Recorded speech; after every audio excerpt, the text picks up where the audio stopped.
Joining me on the line just to unpack the contents of the study is Marisa Jacobs, who is Director at Immigration Specialist Xpatweb. Marisa, hi. Welcome to Power Lunch. Hi, thank you for having me. Sure. So now in your study, you've specifically looked at the shortage of skills in South Africa, but you've also drawn comparisons to, the talent that's actually leaving the country. So if you could just tell us, what were some of the key findings out of that specific study? Sure. We do the critical skills shortage survey annually, and the results this year show very similar trend to the last few years, and then it was also very similar to some of the trends we've seen of people leaving. So some of the top occupations we're looking at is ICT specialists, especially with the new uprising of the fourth industrial revolution and technology.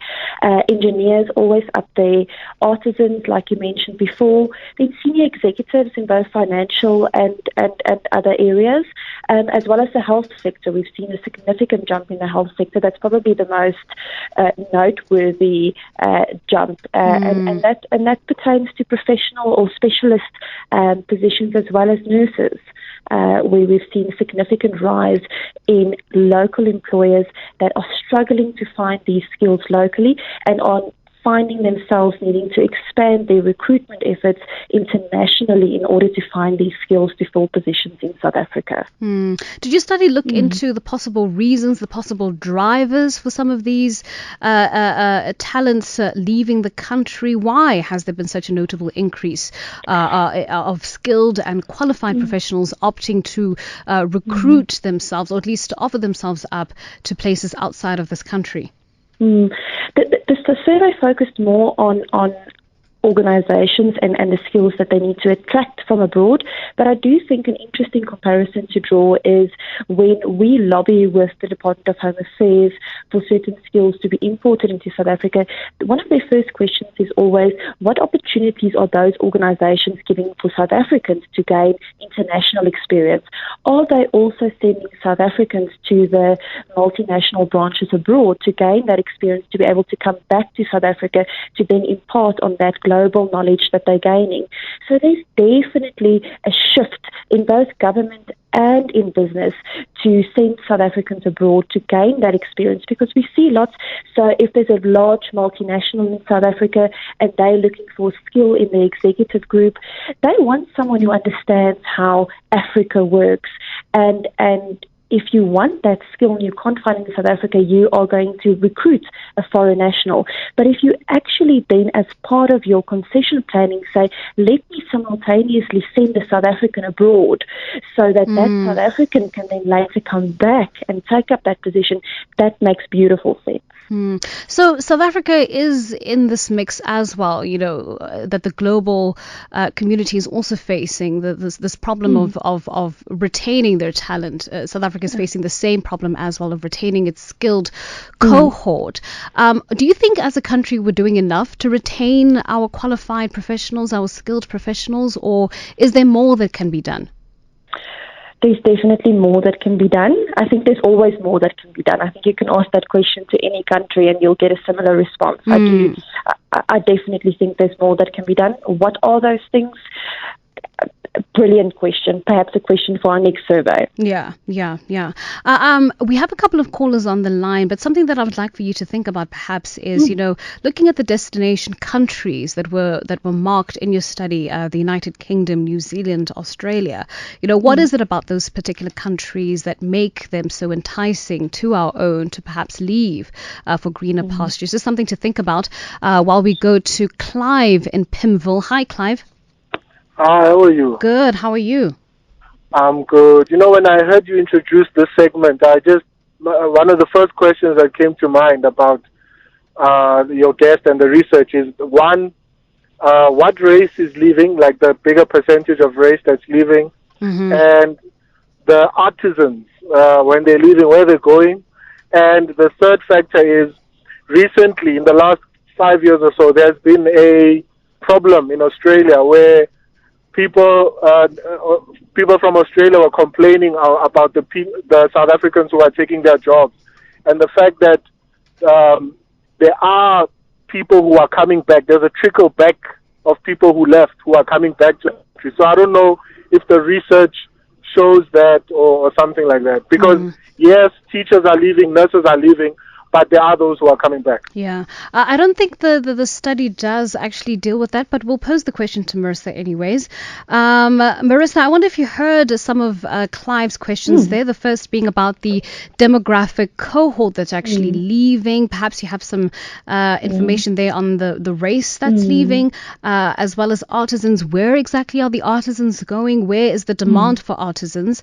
And, you know, his question there about Australia being a destination country, how receptive they've been to South African nationals going over there, because he says he's noticed there has been a trickling back of some of those expats. Yeah, I think definitely I don't have statistics on the races that are leaving, but we can see with our engagements with many corporates, there's this conception that it's the older white males that are leaving the country looking for opportunities, but it's actually not the case. There are lots of young South African graduates who are, after their studies, leaving the country, going to look for that international experience as they see that becoming more and more important. So I think there's a big shift in youngsters leaving the country after graduation. In terms of coming back, we've seen the department, and you would have seen in the white paper that was published by the Department of Home Affairs, I think last year or just at the end of 2017, they specifically make mention of this drive to try and recruit South Africans back to South Africa, and where they are going to legalize it, that South Africans have to register with government when they leave. They have to make note of their profession, and they're going to, in that way, try and keep better track of who is leaving, and that also gives them an opportunity to stay in contact with those South Africans abroad to try and recruit them back to South Africa. So it might be South Africans seeing the grass is not greener on the other side and coming back, but there might also just be some real recruitment efforts by both government and organizations in South Africa, where they're saying, we'd like a South African in this role, perhaps someone who's gained international experience, and give them an opportunity to come back. All right, Marisa. And that question that I asked you before we took Clive on the line there about, you know, what is it exactly about those destination countries that your study makes a mark of that make them so enticing to South African locals? Once again, it's not something that I specifically asked, but if from discussions in the industry, if I had to make some assumptions, it's definitely competing with that international market in terms of salaries. We see that when we are recruiting foreign nationals as well, is there's definitely because we are competing for those skills globally, we are also competing against that international salary bracket.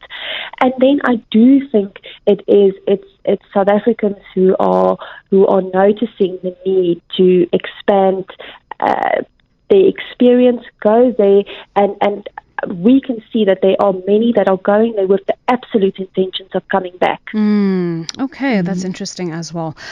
So we have a couple of people who've called in just to share their own experiences that I think, Marisa, you'll find very interesting, and perhaps you'll make a comment on. Let's go to Nolita Ndlanzi, who's a South African teacher working in Saudi Arabia. Hi, Nolita. Hi, Ntokozo. How are you, Sissy? I'm very well, thank you. Okay. And thanks for having me on the show. Sure. Just tell us your own story. Why is it exactly that you left teaching in South Africa to go teach in another country? Well, firstly, personally for me, when I started the journey on teaching abroad, I had a bachelor's degree, and I was not in teaching. I was at the call center at the time, and so my first job when it came, opportunity to be a teacher, it was in Japan, and so I did 2 years because obviously as a graduate there is an expectation that you will get opportunities in line to what you studied for, but it's not always the case because there is a mismatch between what we have studied and the demand in terms of the industry, whether it's private sector or the public sector. So there is that mismatch of qualifications as well as the demand and the need. For example, at the current moment, we know that we're sitting with an oversupply of graduate teachers who would like to have opportunities to teach in South Africa, However, there's a high rate of unemployment as we speak in the country, Sure. and particularly affecting the young people. And we come mostly from the previously disadvantaged backgrounds, poor people who have had their parents struggle to put them in school and to pay for their fees, only to be slapped with a high rate of unemployment. So for me, I was fortunate. I was at the call center at the time at Discovery Health, so I grabbed the opportunity to go to Japan, and which is was an advantage that, despite the fact that I was not really doing a job as a graduate, university graduate, but it gave me the money and the savings for me to be able to take this journey and start teaching abroad. And so when I left, it's high unemployment rate in the country. It's obviously the high gap between the haves and the have-nots. So the rich and the poor, there's a very big gap.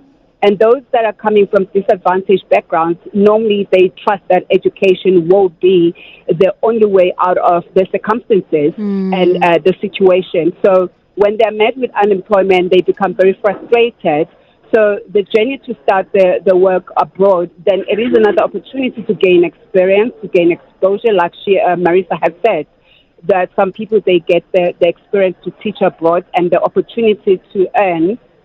And remember, the South Africans that have left the country as well, we spend a lot of money in South Africa investing back in the country. So, and also remember, some of the programs, even though we have now fees must fall, or we have free education in South Africa, it has not been fully implemented, and we still have graduates that are sitting, and like the KZN case, where you have a lot of graduates who are sitting from universities, they're struggling with employment, and they go door to door, province to province, and they're still not getting the job. And if you do remember, we did have a scandal on the newspaper which was exposed by the Minister of Education, where teacher candidates had to bribe to get jobs. Yeah, jobs which becomes a problem for someone who's sitting at home and they don't have an income. And how do you bribe to get a job?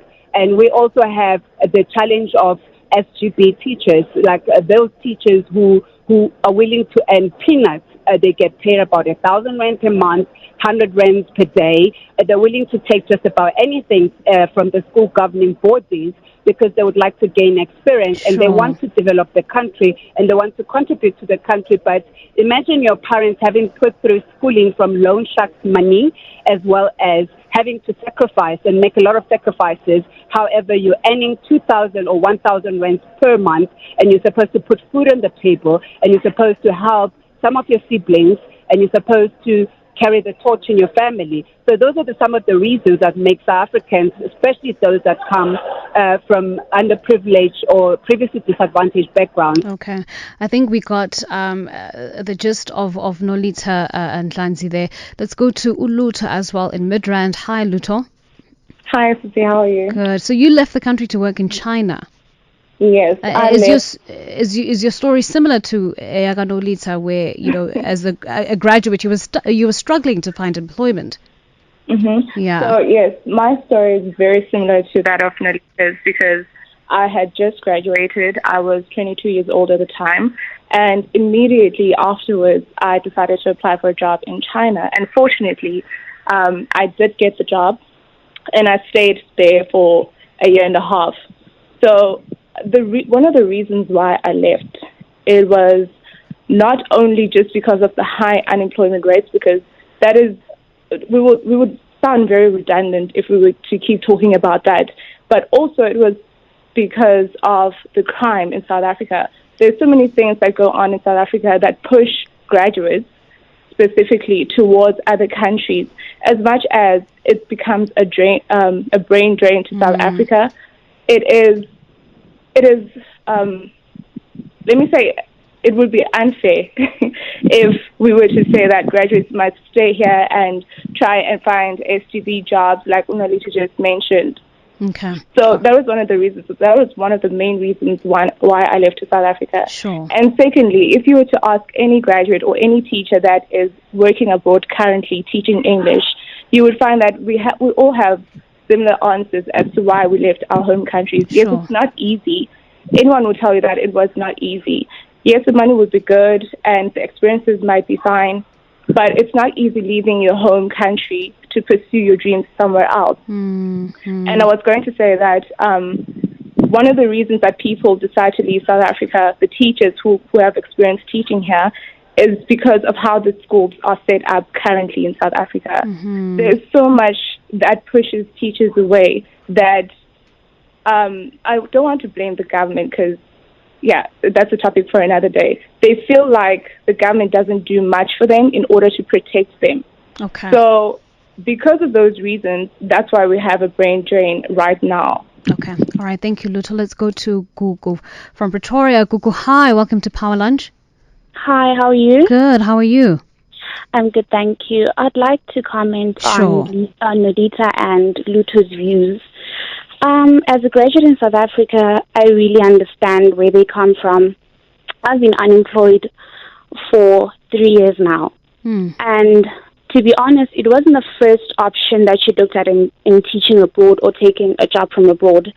But when you almost stuck in this position and you don't know where to go and other countries are providing these opportunities for you, who are you to say no to them when the country is failing to provide those opportunities or insufficient opportunities for everyone? Because at the end of the day, you have to eat before you sleep. You have to put food on the table. You have to provide. And you have families. Graduates in South Africa, they have families. They're looking at you for support. So you're going abroad, you're making this money, and you're sending it back home. Do you understand? So rather take that opportunity when it's presented to you than just sit and do nothing. So well done, guys. I just commend you on that. All right. Thank you, Google. Thank you so much. Marisa, just to respond to that, I know that your study itself was focusing elsewhere, but a lot of the information that's coming in is helpful in terms of just understanding why we're having such an exodus of talented and skilled professionals in this country. A lot of it seems to be, deep in the notion that there is this, general pessimism about South Africa when we're looking at the unemployment rate, the economic difficulties that a lot of people are facing. And of course, a majority of our callers and contributors to the show have been graduates who struggle to get employment after work. Are these factors that can be taken into consideration in any future critical skills study that you engage with in the years to come? Yeah, sure. I think research shows that after you graduate, that first job is the hardest to find, and I think that is why graduates often look at other countries as considerations, just to enter that job market and to get into it and to then make themselves more employable going into the future. And I think there's lots of initiatives from government that's happening these days, like the YES program and other graduate programs where government is trying to intervene and to help graduates to get that first job and to enter the job market. There's also lots of drive from government in terms of foreign direct investment, which in turn will create additional jobs and additional opportunities for young graduates, and I think that is very encouraging. We're still in conversation about South Africa's brain drain that continues, the hemorrhaging of our highly skilled and talented professionals who are leaving the country seemingly for greener pastures. We've been in conversation already with a number of young teachers who left the country to go teach abroad, many of them listing, just the problem of unemployment in the country, listing, more competitive salaries that are coming from these other countries, being, the factors at play, the drivers at play that are having them leave their own country shores for other countries in search of a better life, I think. We have another call on the line, George, who would like to chime into the conversation. George, welcome back. Thank you. Sure. My concern is that, especially the so-called, I call them so-called because I want them to challenge me, so-called unemployed graduates. Nobody should have that dependency syndrome to say after getting educated, the government must give me a job. Secondly, we have a crisis of education in this country, which is therefore it's an opportunity for all these graduates to get together and form a company and start having private schools. Soweto alone, apparently there's over 40 schools that are closed down. And parents are sending their children to Indian schools or somewhere wherever, and Africans are doing nothing about that. All the schools, private schools, are owned by foreigners, Indians, and Mzungus. And what I'm then saying is, as so-called unemployed graduates, why are they not in a position? They've got accountants, they've got all of these people to put up a business plan and challenge government and say, we want to open up private. PIC funds private schools. They must teach here and taking advantage of the fact that SATU as an organization, they've declared they will not teach because they don't even teach their own children in schools. And now we are told children must pass at 30%. They must be the ones who challenge this. But depending on government to give them jobs, they are spectators of their own doom. All right, George. All right. Very impassioned there. Nolita, I'm going to give you an opportunity to respond to George, who has asked the question of why, instead of, at first instance, opting to go and teach abroad, was there not, the inclination to be a little bit more innovative and to try and come up with your own sort of private schooling institution to formulate your own ecosystem in this country, locally, with other professionals before seeking any kind of job employment elsewhere? Okay. Well, I think you must remember that a lot of young people who have graduated in this post-1994 era or the free time, remember, we don't have capital, a lot of us, to start business. That's point number one. You don't have someone who's going to be a security financially if you need to have a loan to start a school or to start anything, right? So if he's talking about how about youth graduates coming together and opening and running a school, I don't think anybody is prepared at the moment to run a school for free. And instead of, because at the moment, if you look at the schools, for example, the Funda Lushaka bursary, they're looking at maths and science and English teachers. Those they get priority in terms of funding. Even in terms of job placement, they get funding. We're not saying we're sitting and folding our arms. We need the government to give us handouts. What we are saying as the graduates is that if we had a way, there was a plan, if I could take a job as a call center agent, trying to pay bills, living from day to day, and doing better for my family members, how much more if, like, for example, I'm required to get a loan from the bank and I'm required to open a private school. And yes, that's a brilliant idea that we could run schools and attract people. But remember, we also need the experience. And because a lot of people, the private schools that we have at the moment, they run their credentials. They've taught in London, they've taught in Britain, and that's what they put on the school pamphlet for parents to see. And that's what the parents want to see. If I don't have the experience of teaching, and I'm sitting in South Africa, I'm unemployed at the moment, I don't have the funds to start the business, and I do not have the exposure and the experience in terms of traveling and going abroad and doing what they are doing. If you look at the credentials of vet lecturers, for example, and in the language school at Wits, they have taught internationally, and that's why they're attracting a lot of people who are prepared to pay fees and send their children to Wits, because they believe in those people who have experience and have acquired experience in different places. So how about saying the South Africans that we have at the moment, the government, we are not asking for handouts.